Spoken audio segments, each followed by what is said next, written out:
Okay, here we are, and it's a Wednesday afternoon. Oh, everything's out of kilter these days, Pat. What is going on? Is the world gone to a state of chassis, or what? There was an election on last week. Yes, that's right. I forgot about that was out of kilter. And Dr. Collins, let me throw one at you before we start this Right. today. And I deliberately didn't mention it. Last night, the Israelis shot dead an Al Jazeera journalist. She was I wrote her down, Akile. She was 51. She's joined Al Jazeera in 1999. This morning, the Israelis come out with the absolutely ridiculous line that it was actually the Palestinians that shot her, despite the fact that there's no Palestinians anywhere near her, etc., etc. And she was taken out with one shot behind the ear from, they say, an Israeli sniper. Now, Qatar and various other Arab countries have said that this was an execution and so on. And no, it really, really got to me. I just saw the line from the US ambassador to Israel. He said, quote unquote, it was very sad.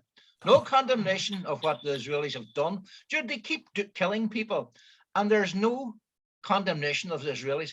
If the South Africans had been doing it or whatever, if it was being done to Israelis by Arabs or anyone else, if there was the Russians done this in Ukraine, shot dead a journalist from the US, I sit in sort of total, utter frustration and anger about how the Israelis get away with this time after time.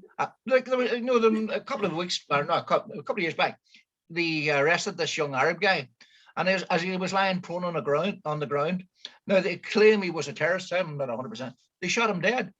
Now the soldier who shot him dead, what do you call him? Netanyahu said that he was a fighter for Israel, and this guy was a terrorist, so he deserved it. So he should go.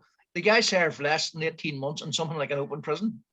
So, like, where's the law in our? It all sounds. I'm surprised that you're surprised. I'm not surprised. I'm just angry. It's very similar to what has been the case here. I mean, if you think about it, shooting people, civilians, innocent people dead, and then essentially saying, it wasn't us, or they had a gun, or it was a mistake, or we're sorry for it, or whatever, as if that sort of cleared the whole thing up. The other thing you need to keep in mind, I think, is that the Americans have great dependency on the Jewish vote. Their lobby is extraordinarily strong in the United States, and this is why I think the line kind of blurs between people being anti-Israel and anti-Jewish, because I think that if we were face the facts, it's probably true. The Jewish person in the States who is opposed to actions, or will call out actions of Israel, like you've described, they're few and far between. Yeah, but you know the funny thing is, there's quite a lot of Israelis or Jewish people in Israel who is condemned, but the Israeli government seems to be going more and more sort of right wing, and now the AIPAC lobby in America seems to have got every politician, both Democrat and Republican. But what really got me was the American ambassador to Israel said it was very sad. They've shot dead a journalist covering. By the way, the other thing I should say is the Israelis absolutely hate Al Jazeera. They actually bombed their offices some time back. I think was it in Lebanon? I can't remember. But but I just thought I would start and say, as a former journalist myself and still involved in the media game, I just thought, very sad. The Israelis executed a journalist today and are going to get away with it. But I would still bring it back to, well, I think that's just politics, really. It's got to do with power and votes. And they're fearful of the Jewish lobby in the States. And I think I maybe differ with you when you say that there's a lot of Israeli people who would condemn the actions of that soldier, or whoever it was, the sniper that killed that guy. There certainly are, and I've met some of them, the Jewish people who are really angry and ashamed of what the Israeli state does kind of in their name. Yeah. But the vast majority, Pat, whether we like it or not, the vast majority of Jewish people throughout the world, I think, would identify with Israel and would not call out what they do. What do you call the fact that that's my country, right or wrong, no matter what. Well, that's about the size of it. But then that's lots of countries are that way. Okay, let's come home. Let's come home. Right. Because there's lots of stuff happening here. As you know, there's been fresh statements about the protocol recently. In fact, today, I think maybe, by Liz Truss. And she said, our preference has always been for a negotiated solution, but we will not shy away from taking action to stabilize the situation in Northern Ireland if solutions cannot be found. In other words, they're going to do what they want. I think that's fair enough for... Is that breaking international law? Here's the thing. There's two parts that I am sort of conflicted or schizophrenic almost on it. Part of me says this is all bluff, and part of me says it's typical British arrogance. Right. First part first. About 2 weeks ago, Jeffrey Donaldson clearly indicated on a sort of, as usual, sort of slightly smarmy way that the British government would be moving on the protocol, etc., etc., etc. And the night before the election, last Wednesday night, on goes Brandon Lewis onto the what do you call it, program on ITV, Preston, and says no, there won't be anything in the Queen's speech. And then all hell broke loose and so on.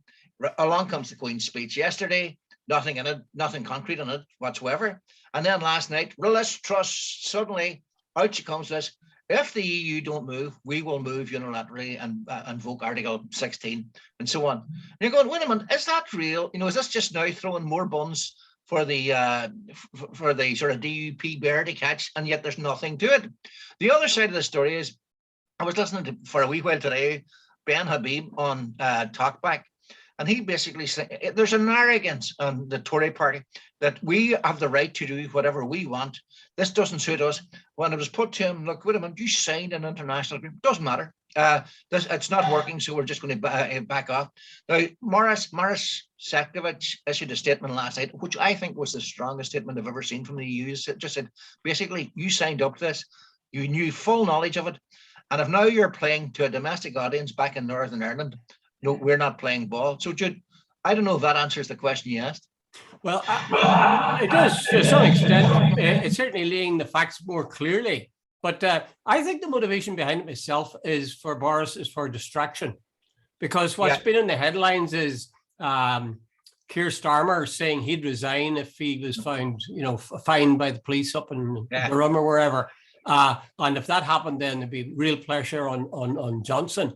Johnson always looks for some outside problem or issue to grapple with whenever the heat is on at home. So that's my guess, really. I would see the only way I think this will work out. I think it'll work out that eventually the EU will appear to give some token small, easement. Yeah. The Brits will say, there we are, that's it. You see, you have to talk tough to these people, and that's the way we've done, and this is what we've got. And the DUP will say, well, it was thanks to us who put pressure on the British government. Boris Johnson knew he couldn't fool us twice. He might fool us once, but he would not fool us twice. I think that's what it'll come down to. There'll be a token easement, and the DUP will then claim that they really won the game for them. I don't think it'll fool too many people, but that's how I see it ending. I don't think, Pat, finally, just this. I don't think that Boris is going to do anything about the protocol that will in any way damage him, or even by sort of by indirectly England or the British economy. He doesn't give a damn about here. But hypothetically, Jude, if Boris does do something like invokes Article 16 and goes for something on the protocol, he'll be going against Sinn Féin, the Alliance Party, the Ulster Unionist Party, the SDLP, to facilitate one small party in Northern Ireland. He'll be going against the Dublin government. He'll be going against the EU. So, but when I listen to people like Ben Habib, and I remember years ago, I can't remember his name now, but he was one of the ministers. I remember having dinner with him, and he used to have the chops. He was Sir Boyce Roden or Rhodes Boyce. Oh, yeah, I think I remember him, yeah. Sir Rhodes Boyce.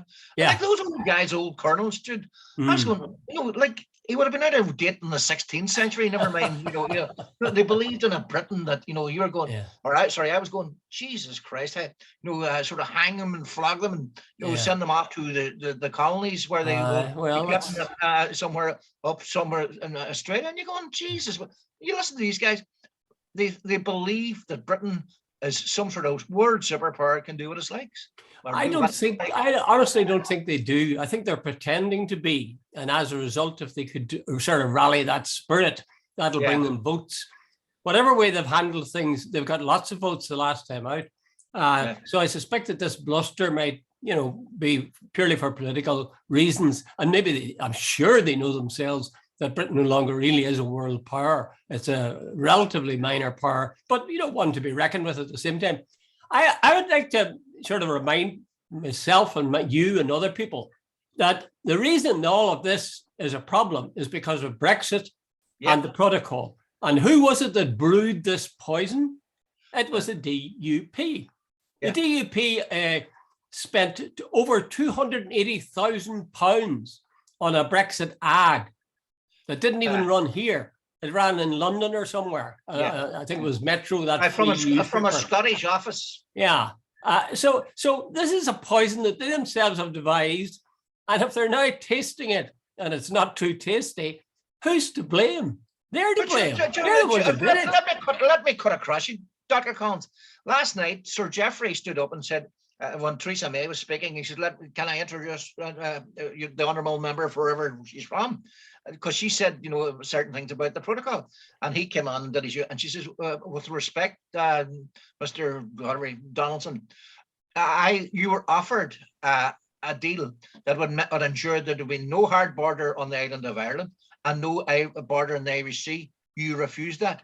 She was clearly making it, listen, you are the authors of your own misfortune. And you're why we are where we are today is because of people like you. And she looked across at some of the Tory parties as well. And she said it would be an extremely bad idea for Britain to act unilaterally. She said, quote unquote, it would not be the right move. Well, you see, either Boris knew what he was signing or he didn't.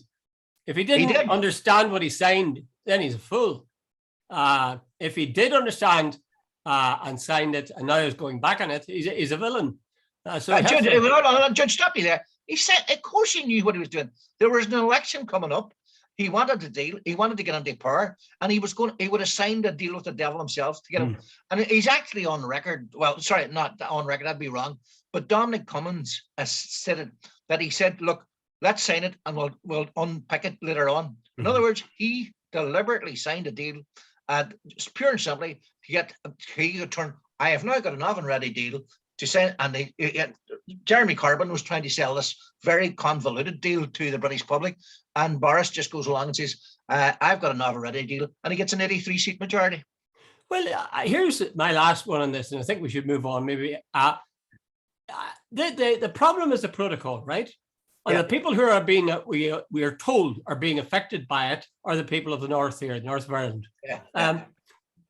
Would it not be a good idea to find out if most of the people here do not want the protocol?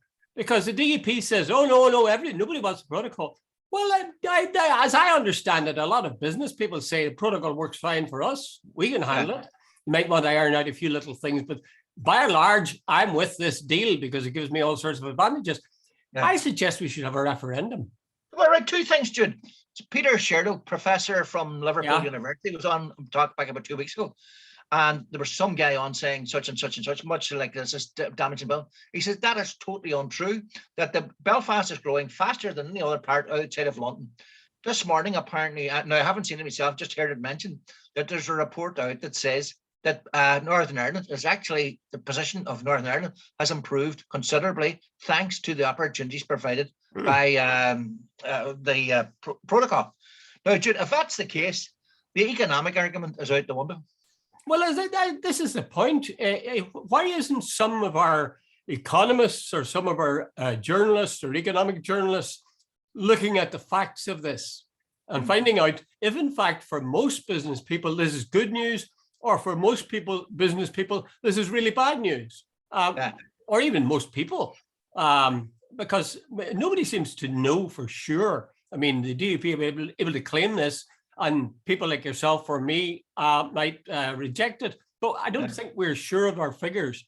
And I would like somebody like a young Well, it guy, only really John, kicked in on the 1st of January, Jude. So basically, they're only sort of getting really into the nitty gritty now, and there's great grace periods and all the rest. But apparently, that report, some economic institute and think tank came out this morning with a report that says that Northern Ireland is actually now not massively ahead, but ahead. But why wouldn't some of the BBC and some of their programs even do a vox pop and go to different areas and say, how are you finding things? Well, Jude, let me repeat the point that I made earlier on. The Sinn Féin accept the protocol. The Alliance Party accept the protocol. SDLP accept the protocol. And UUP accept that they want changes, but they're willing to go back into assembly and work and to get changes, which, by the way, I think every other party is willing to do as well. Well, again, maybe this is the DUP in self-destructive mode. It's hard to know. It's hard to know, really. There's a whole sort of series of other things that then flow from that, because maybe the answer to the protocol might be a United Ireland poll. Anyway, let's get to this other little item where my heading for you was sing and go free, and you thought I was talking about concerts. It wasn't that. It was. I thought you were talking about karaoke. Sing and clear the room. No, it's this thing that the British government is proposing, which is that people who were involved in the Troubles, were involved in violent actions, if they go to I suppose you could describe it as a truth and reconciliation. If you say what you did, you'll not be prosecuted. It's got a very lukewarm reaction. In fact, I saw a woman interviewed on TV last night, and I think it was her father was killed. An innocent man was killed, and she's looking for the people who did this to be penalized, or she wants prosecution. And she says, if I had killed somebody 40 years ago, would it be okay for me to go somewhere and say, I did it, and then that'd be okay? It wouldn't be even thought of as okay. It just simply wouldn't happen. So would you feel the same indignation about this? I would imagine that the Derry people whose relatives were killed in Bloody Sunday would be a good sort of test of that. Do most of the people who are relatives want to have prosecution, or are they simply content with the truth? Well, I don't know. I couldn't answer definitively, but I think a hell of a lot of them want justice. That's really what they all want. And justice would be somebody before a court to say, what did you do? And what, now maybe at this stage I'm not so sure. But Jude, let me go back. Some months back, I might have been following a conversation me and you had, but anyway, let's get it. And I started doing just a wee minor bit of research, and what I came across was about 10,000 Republicans, nationalists, over the 30 years of the Troubles appeared before various courts. Now, Jude, a friend of mine who would be a good Republican says, if you add up all the years they were sentenced to, he says it probably well over 30,000 years, between the courts. Less than 10 members of the security forces were ever appeared before any sort of court, despite being involved in quite a lot of killings. And there was two guardsmen who were found guilty of the killing of, I can't remember the name of the guy, and the judge clearly found them guilty of the murder. And he actually said during his summing up, this is murder. The guys served less than 4 years, both of them, and on release were co-opted back into their regiment, where they were given promoted within a short time. And then we have the hypocrisy of people turning around and saying about IRA and all the rest of it. Jude, this is all about protecting British state forces. Yeah, I quite agree. I think there's a big gap in the British thinking or their argument with regard to this, because they're saying, people who committed murder and so on, if they own up to it and tell us that they did it, we'll not prosecute them. The fact is, the British government has defended, covered up, given fresh identities to collaborators, and done all sorts of things. So you can't have it both ways. You can't have been involved hand over fist in frustrating justice, hiding the truth, and now saying, oh, come out and tell the truth, and we'll give you a free pass. It just doesn't make sense. No, And Jude, I don't think anybody here. look at bloody Sunday. Soldier F, Jude. I don't give a monkey. Let him sue me if he wants to for libel. Jude, that was clear, unadulterated murder. Like he went in after he shot. I think he shot 5 people, and 2 of them are dead. And the evidence against him was overwhelming. He will never appear in court. I think he's dead. I'm not sure. I think he is. He's unlikely to sue you if he's dead. But anyway, the point is, like, by the way, Jude, I'd be more emboldened if he wants to sue me. Please go ahead, because like the evidence is overwhelming, and even Lord Savile sort of said. So, Jude, you sort of go. The British state seems to be looking after their own people. Of course. I don't know why we should be shocked by that anymore. Yeah. We should have learned to accept these things. The question is how you respond. Do you just? I suppose maybe it's this ache we have for the truth being told. And the fact of the matter is the truth will never be told. And that's why I feel sorry for the relatives of the people who were killed on Bloody Sunday. I understand their thirst for justice. They'll never get it. They will never get it. You look at Ballymurphy too. A priest shot in the head, given last rites to somebody. And so on. What do you call it? I can't remember her name now. Was it Connolly? Mother of 8. Joan Connolly, I think. Was Joan Connolly. Joan, that's right. Connolly. Like, and she lay dying for half an hour with half her head missing, and nobody could go to her.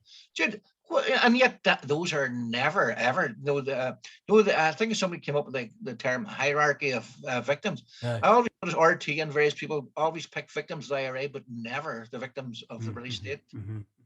Well, that's the way the narrative is told, that we had a state, then we had these bad people who came out and started killing, and went on for 30 years, and thank God we squashed them out now. Anyway, I don't think that particular bird of giving a pardon to people who come and say I did this or I did that, I don't think that particular bird's going to fly. Anyway, let's take a wee jump here and ask a question about the most interesting, you could argue the most interesting party to emerge from the election is the Alliance Party. Now, some commentators, I notice headline stuff, they're saying, they seem to be saying in effect, really, well, Leo Varadkar said it, he said, congratulations to the Sinn Féin. Of course, the story of the election was the Alliance Party. So, but they certainly are not to be trifled with, because they've more than doubled their vote, I think. And they are that famous soft centre. You have 1/3 who would want definitely United Ireland, 1/3 who would definitely not want a United Ireland, and then you'd be these people in the middle. So now, what do you think of that? Does that seem to you legitimate to say, well, we don't have a view on the border. It's not something we concern ourselves with. Yeah, Jude, I'm in the mood for the two things. I remember years ago I was invited to someone and I met in Bangor, and there was a couple of Alliance guys invited to meet them. Anyway, I went to meet them, and there was one guy there. I remember he was as hardline as Ian Paisley, and I was going, "Your Alliance? You gotta be kidding!" He wasn't even unionist with a small U. He was unionist with a capital U. But then, look, move on forward. Anna Lowe, the former Lord Mayor of Belfast, she was asked openly, and she says, "Oh, I'm in favour of United Ireland." She also made the mistake of referring to here as a colony. Colony. And our friend Connor, let's mention our friend Connor. He seemed the statistician or septologist, whatever we want to call him. He seems to be suggesting that second preferences from the EU or the Alliance go 2-1 to nationalists. So, and by the way, also years ago I went to when I was doing my MA and there was a guy from outside of Belfast, and he was a unionist, but he was an Alliance. But he said, "Hey, Pat, I would vote for United Ireland, no bother." So I don't know, Jude. Well, I'm not so sure about that. You see, all right, I'll take Connor's word for it that 2-1. That is to say, the second preferences went to nationalist / Republican parties from the Alliance, which would suggest that 2/3 of the Alliance would be more disposed towards, if a vote came, would probably vote for United Ireland. That's if we judge from the way things are at present. But of course, there's a lot of things have to be done before that. But I would be just a wee bit concerned because, you see, in the DNA, as they say, of the Alliance Party is the notion that, oh, whoa, we've only got 10 minutes left. I just got to think. Tell me that. Okay. It comes up on my screen as well. All right, well, let me come back to what I was saying. In the DNA of the Alliance Party is that the border doesn't matter. It's an irrelevance. The thing that really matters is bread and butter issues and the health service and so on. And there's a lot to be said for that view. But if they really believe that, then surely when it comes to a border poll, they say, oh, we don't want any change in that. We want things the way they are. I think it's unimportant. Yeah, I think your analysis was grand up until you said, but I think Brexit has changed that. For a long time, I think a lot of people were saying, because bread and butter issues, the border doesn't really matter. We're now all part of Europe. Britain's part of Europe. We're part of Europe. We're all sort of like a region of Europe. Yeah, you can speak Irish language. You can have Irish language schools. You can go to your church. You can have Irish language signs. Now, you haven't got an act like but anyway, you've got all the other things, and there's all sorts of monitorings in regard to fair employment. Legislation in regard to all sorts of other things like abortion, there's a good one, divorce, contraception, all the things now that you want. So, right, it's not a big deal anymore. And there was quite a few soft nationalists, including many SDLP and probably even to a degree some soft Sinn Féiners are saying, look, we can live with this, no big deal, all the rest. It's no longer an urgency. And along comes Brexit and everything's changed. Now, the other thing as well, Jude, the question when you were speaking, I thought it occurred to me, Jude, if you join the Alliance Party, you've made a decision, I really don't want to be an out-and-out unionist, which suggests a degree of soft unionism. So maybe those people are more left-leaning.